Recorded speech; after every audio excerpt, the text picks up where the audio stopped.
Hi, this is our group media project, the tablecloth trick, with our primary focus being on Newton's first law. This is done by Ian, Jalen, Raymond, Kayla, and Brenna. To give a little bit of background, we're going to start with some definitions. Inertia is the resistance of any physical object to any change in its velocity. Frictional force is the opposing force created between two surfaces that try to move in the same direction or in opposite directions. Momentum is a measurement of mass in motion, or otherwise described as how much mass is in how much motion. Impulse can be described as a certain amount of force applied for a certain amount of time in order to change an object's momentum. And Newton's first law states that an object at rest stays at rest, and an object in motion stays in motion with the same speed and same direction unless acted upon by an unbalanced or outside force. Taking a look at the free body diagram, we can identify the forces at work. There's a weight force acting on the Tupperware due to gravity. There's also a pulling force applied to the tablecloth by the experimenter. A frictional force also exists, which points in the direction opposite to the motion of the tablecloth being pulled. This frictional force is static friction if the Tupperware moves with the cloth. However, it's a kinetic friction force if the Tupperware does not move and the cloth slides out. This friction exists between the table and the tablecloth, as well as the Tupperware and the tablecloth. As the Tupperware rests on the table, there is also a normal force that the table exerts by pushing up on these containers. The tablecloth experiment is as follows. In the experiment, containers filled with water at measurements of 250 milliliters, 450 milliliters, and 650 milliliters were tested over 3 trials. Each trial differed with the number of containers as well as the amount of water in each.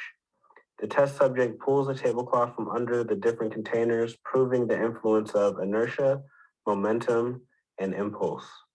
To show Newton's first law of motion, an outside force is working on the containers sitting at the net force of 0, resulting in the acceleration of 0 of the objects. This is the first trial.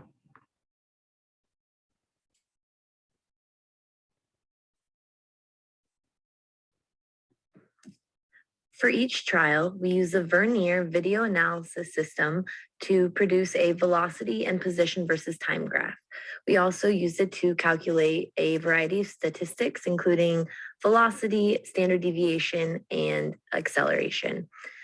The main statistic we'll focus on is velocity, and the average velocity for trial 1 was 3.43 meters per second.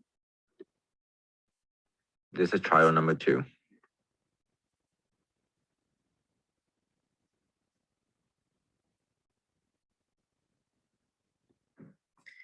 For trial 2, again using the Vernier video analysis system, we recorded that the average velocity for pulling the tablecloth off of the table was 5.08 meters per second.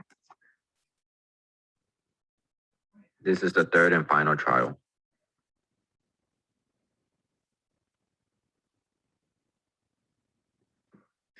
And finally, for trial 3, the average velocity was 5.13 meters per second. And you can see for each of the trials, the total time that it took to take the tablecloth out from underneath the Tupperware, or the delta T, was about 0.3 to 0.4 seconds. Now, finally, we are at our conclusion. If you take a look to the right, you'll see some relevant equations listed for change in momentum and impulse. As the tablecloth is pulled, the Tupperware experiences a frictional force from its contact with the cloth. The frictional force has a maximum, which is not affected by the velocity of the object sliding, thus they're experiencing a constant force. We know that the change in momentum is equal to impulse. Since the constant force is being applied, the time it took to perform the trick determines the impulse and the change of velocity of the Tupperware. Based on our equations, we know that if the tablecloth is pulled slowly, there's a larger change in momentum, and if the tablecloth is pulled quickly, the objects experience a smaller change in momentum. This is because you have applied the same force for a shorter time. Since the final momentum and velocity of the Tupperware is negligible, and because of friction with the table, they will quickly come to a rest with little disturbance, as we have demonstrated in our experiment.